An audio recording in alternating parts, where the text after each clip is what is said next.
Hi PSA families, this is Skylar Vadner. I'm inside the UW Arboretum Visitor Center and I'm here with Franklin Court, and he actually wrote this book about the Arboretum, about the history of everything. So I would just love to just get some perspective of the Arboretum, what you do here and what it can offer. So yeah, what do you do here at the Arboretum? Well, I'm a volunteer. I'm a retired English professor, actually. And I started volunteering here about 5 or 6 years ago. Yeah. And I've always been nature-based. Even though I taught English, but I spent my summers backpacking in the Rockies very often. Wow.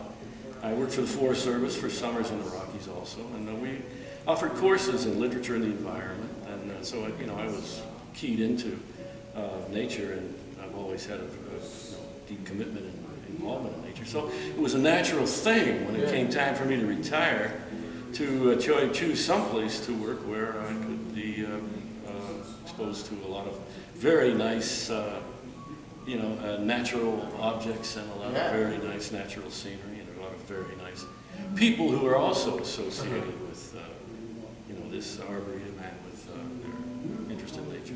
Sounds like you know a lot and you've been all over. Why did you pick Madison and the UW Arboretum here? Well, I'm an emeritus professor from Northern Illinois University in which is south of here, about an hour and 15 or an hour and 20 minutes south. And I always spent time in Madison, mainly because the library system up here is so wonderful at the University of Wisconsin. Absolutely. And so I would come up here and do a lot of my research. And so when it came time to retire, I thought, well, I think Madison is the best kept secret in the Midwest. Yeah.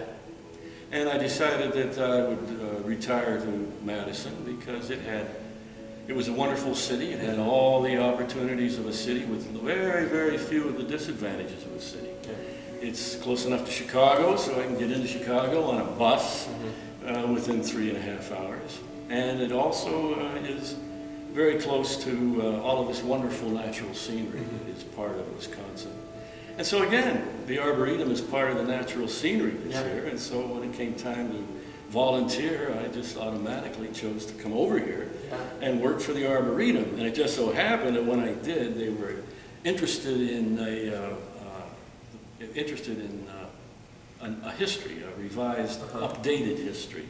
There was one that was published in 1965, but it's pretty outdated now. And so I was talking with one of the members of the staff who said, we need a new history. And so this member of the staff said, well, why don't you write it? And I thought, well, that's a wonderful thing. Maybe I will. So I got into this.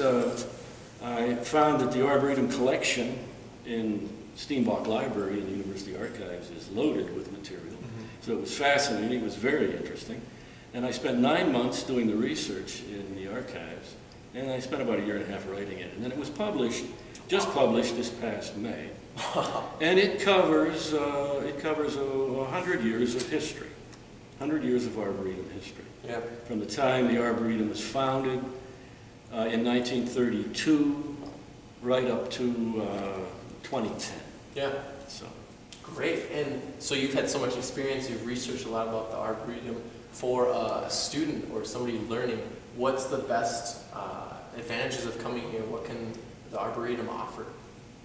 Well, the Arboretum offers, it's 1,260 plus acres to begin with. And it offers a variety of plant communities that are all contained within this 1,260 odd acres. The Arboretum, part of the Arboretum, is an area called Longenecker Gardens, which is botanical, which is just across the street from us, across from the Civic Center, or the Visitor Center, where we are now. And it's about 45, 50 acres of cultivated horticultural plants. Yeah. They are plants that have been brought into the Arboretum. The trees and the shrubs in the Longenecker Gardens area are labeled. And so for people who are interested in identifying a tree, Longenecker Gardens is where to go. But keep in mind, that is the arboretum part of this arboretum. This is much more than just an arboretum. Yeah. That is 50 acres, which is an arboretum, a museum of trees and shrubs, Yeah. because the trees are labeled. So you can learn a lot. And you learn a lot. If you want to know what a beech tree looks like, you go over there and find out. In the springtime, you folks must get some pictures of the arboretum in the springtime. This is our flowering trees over in Longenecker Garden are beautiful. In springtime, we have flowering magnolias, there are flowering crab apples, the lilacs come out, and this is all through late March, early April, right into May. Yeah. And it's a spectacular show. It's beautiful. It's really beautiful. But those are, the show is contained within what we call the arboretum part of the arboretum. The rest of the arboretum, that is Longenecker Gardens. The rest of this arboretum is a huge forest preserve, full of restored plant communities that are native to Wisconsin. That's the distinction. They are all native plants, and they're particularly designed to show people what the area, what this area in southern Wisconsin was like before the settlements. Yeah. And that's why one of the biggest attractions here is our 50-acre, or 65 acres, I think, restored prairie. Yeah. Yep. It's a restored high grass prairie, 65 acres of a restored, mind you, high grass prairie, tall grass prairie, and it's called the Curtis Prairie, and it gives people who come to the Arboretum a sense of what a tall grass prairie looked like in this part of the Midwest before the settlements. And also, our Curtis Prairie, our restored tall grass prairie, has the distinction, and this is documented, of being absolutely the oldest restored tall grass prairie in the United States. Wow. And that's incredible. And that's quite. And they started working on that restored tall grass prairie around here in the 1930s, 1936 actually, when the CCC, the Civilian Conservation Corps, was here, and this place was called Camp Madison. So not only is this a 1,260-acre arboretum that consists of a botanical garden, a forest preserve, but we also have a tremendous amount of very interesting history here. And that's what's in my book.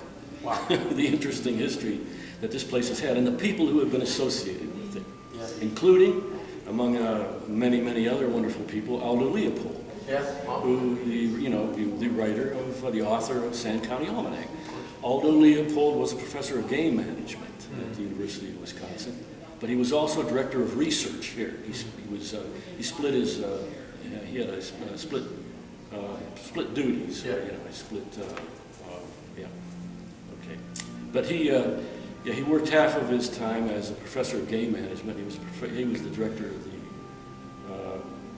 game management department on the campus, and the other half of his time, he split his load, that's what I was going to say. The other half of his time, he was here as the director of research.